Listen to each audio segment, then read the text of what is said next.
샬롬, 사랑하는 이글스필드 가족 여러분, 7월 23일 금요일 아침입니다. 오늘도 좋으신 주님의 평강이 여러분과 함께 하시기를 빕니다. 어제 새벽 기도회 때 한 목사님께서 오늘 본문을 나누어 주셔서 오늘은 어제 본문을 함께 읽으려고 합니다. 본문에 착오가 생기게 해서 송구합니다. 오늘 우리가 함께 나눌 말씀은 이사야 45장 18절에서 25절까지입니다. 이사야 45장 18절에서 25절까지입니다. 제가 말씀을 읽겠습니다. 대저 여호와께서 이같이 말씀하시되 하늘을 창조하시니 그는 하나님이시니 그가 땅을 지으시고 그것을 만드셨으며 그것을 견고하게 하시되 혼돈하게 창조하지 아니하시고 사람이 거주하게 그것을 지으셨으니 나는 여호와라. 나 외에 다른 이가 없느니라. 나는 감추어진 곳과 캄캄한 땅에서 말하지 아니하였으며 야곱 자손에게 너희가 나를 혼돈 중에서 찾으라고 이르지 아니하였노라. 나 여호와는 의를 말하고 정직한 것을 알리느니라. 열방 중에서 피난한 자들아 너희는 모여오라. 함께 가까이 나아오라. 나무 우상을 가지고 다니며 구원하지 못하는 신에게 기도하는 자들은 무지한 자들이니라. 너희는 알리며 진술하고 또 함께 의논하여 보라. 이 일을 옛부터 듣게 한 자가 누구냐? 이전부터 그것을 알게 한 자가 누구냐? 나 여호와가 아니냐? 나 외에 다른 신이 없나니 나는 공의를 행하며 구원을 베푸는 하나님이라. 나 외에 다른 이가 없느니라. 땅의 모든 끝이여 내게로 돌이켜 구원을 받으라. 나는 하나님이라. 다른 이가 없느니라. 내가 나를 두고 맹세하기를 내 입에서 공의로운 말이 나갔은즉 돌아오지 아니하나니 내게 모든 무릎이 꿇겠고 모든 혀가 맹세하리라 하였노라. 내게 대한 어떤 자의 말에 공의와 힘은 여호와께만 있나니 사람들이 그에게로 나아갈 것이라. 무릇 그에게 노하는 자는 부끄러움을 당하리라. 그러나 이스라엘 자손은 다 여호와로 말미암아 의롭다 함을 얻고 자랑하리라 하느니라. 아멘. 이미 오늘 읽은 이 본문의 말씀을 묵상하신 분들이 많으시리라고 생각해서 이사야 45장을 전체적으로 한번 살펴보고 오늘 나눌 본문의 내용을 간단히 정리해 보는 것에 중점을 두겠습니다. 이사야 45장은 하나님께서 바벨론 포로였던 유다 백성들을 옛 땅으로 돌아오게 하시기 위해서 고레스를 세우시고 사용하신다는 내용입니다. 이 전체 메시지를 통해서 세 가지 정도 확인하고 기억할 수 있는 것이 있습니다. 첫째, 하나님께서 당신의 백성을 구속하기 위해서 이방의 군주를 사용하신다는 사실입니다. 페르시아의 고레스를 이스라엘을 돌보는 목자로 임명하시고 열방을 향한 하나님의 보복을 실행하는 일종의 대행자로 임명하시는 것입니다. 둘째, 하나님께서 포로된 유다를 옛 땅으로 돌아오게 하기 위해서 이방의 왕을 사용하신다는 것은 하나님께서 온 세상의 역사를 주관하신다는 것을 보여주는 증거입니다. 하나님께서는 역사와 만물의 창조자요 주인이시기 때문에 역사를 이루어 가실 때 주권적인 자유를 가지십니다. 셋째, 하나님께서 온 세상의 주관자이시기 때문에 구원을 얻기 위해서는 오직 하나님을 찾아야 한다는 것입니다. 그리고 하나님께서는 온 땅의 구원자이시기 때문에 땅끝에 사는 민족들까지 구원을 위해서 초청하십니다.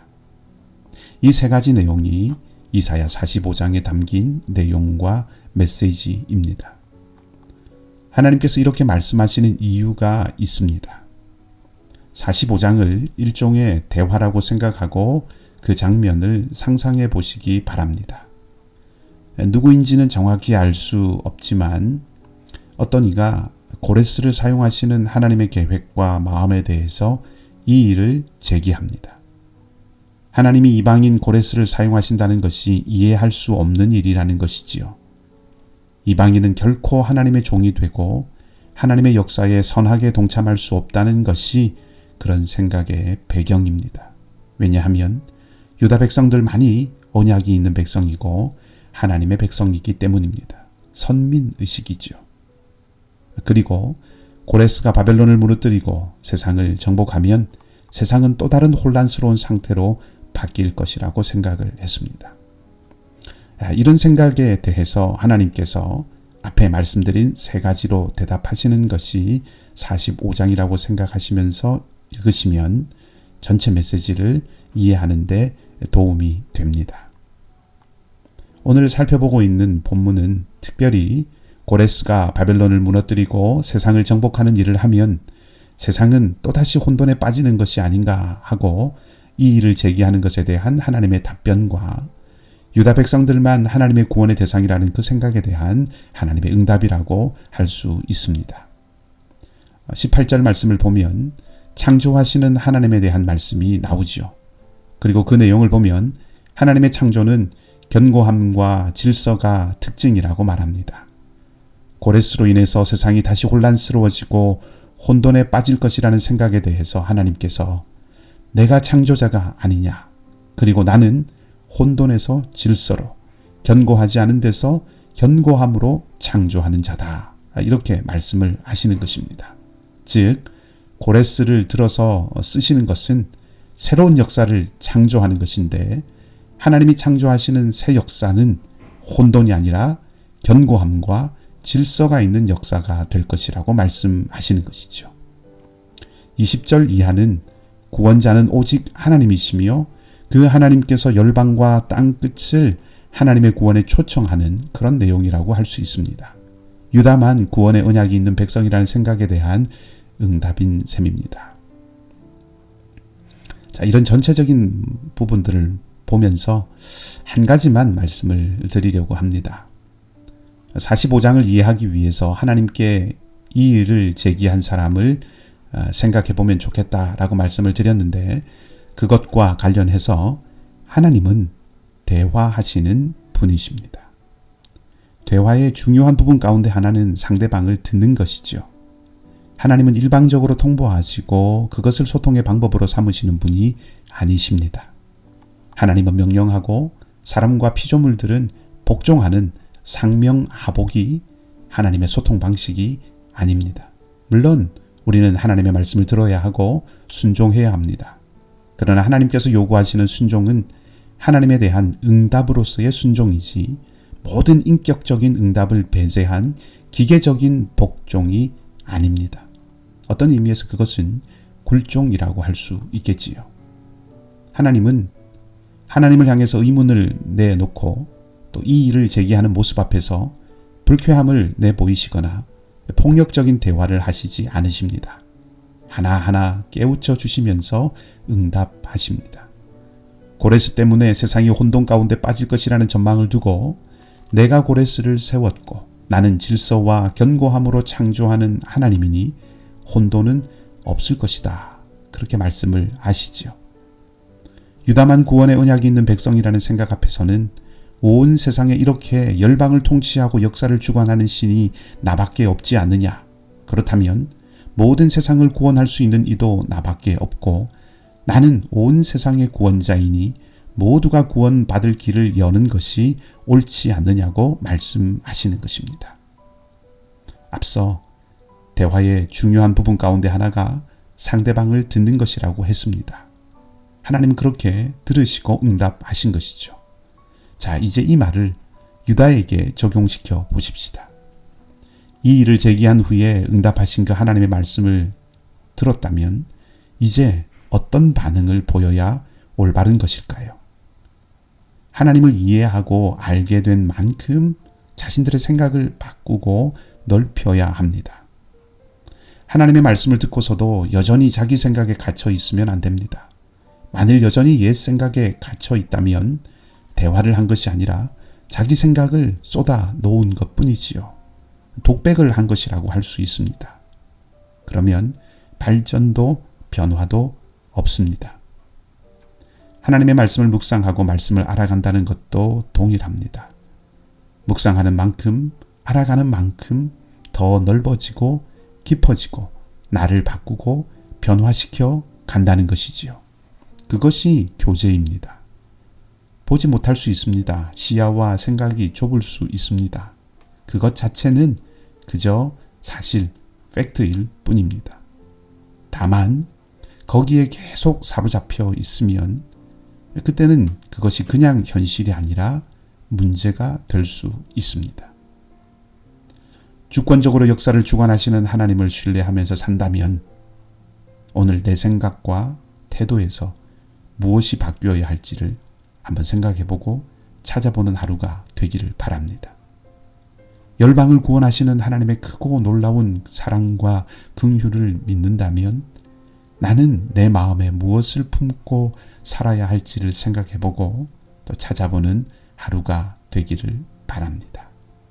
성령께서 저와 여러분 우리 모두와 함께 해주셔서 오늘도 하나님을 닮아가는 은혜가 넘치기를 주님의 이름으로 축복합니다. 기도하십시다. 사랑의 하나님, 유다 백성들 중 어떤 이들은 여전히 하나님의 크심을 충분히 깨닫지 못하고 하나님이 하시는 일에 대해서 이렇게 저렇게 의문을 가지고 이 일을 제기하였습니다. 우리도 때로 우리의 생각이나 계획을 다 알지 못하고 혹은 오해해서 우리에게 이 일을 제기하거나 반대하는 이들을 만나기도 합니다. 그리고 많은 경우에 그런 태도에 대해서 불쾌해하거나 이해력이 부족한 사람이라고 생각하며 마음을 열어 대화하지 못하곤 합니다. 그러나 하나님은 어리석은 생각에 사로잡힌 사람들에게까지도 응답하시고 깨우치시려고 예언자를 통하여 끊임없이 말씀하시는 것을 보여주셨습니다. 우리도 어렵지만 마음을 열고 대화하는 태도를 잃지 않도록 주님의 사랑과 인내, 소망을 더하여 주시옵소서. 그리고 무엇보다 말씀을 읽고 묵상해 가면서 하나님을 알고 깨닫는 만큼 하나님을 닮아 넓어지게 하시고 깊어지게 하옵소서. 내 생각과 내 방식에 묶여 사는 것이 아니라 하나님의 마음을 품고 하나님이 하시는 일에 기꺼이 나를 열어갈 수 있는 용기와 믿음을 더하여 주시옵소서.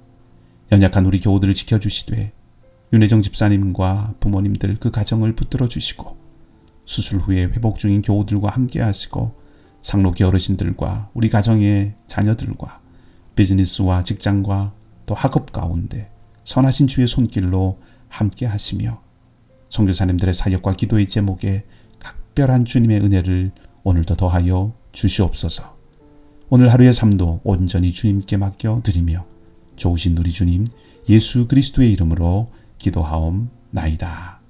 아멘. 말씀을 생각하시면서 각자 기도하시고요. 오늘도 믿음으로 승리하는 하루가 되시기 바랍니다.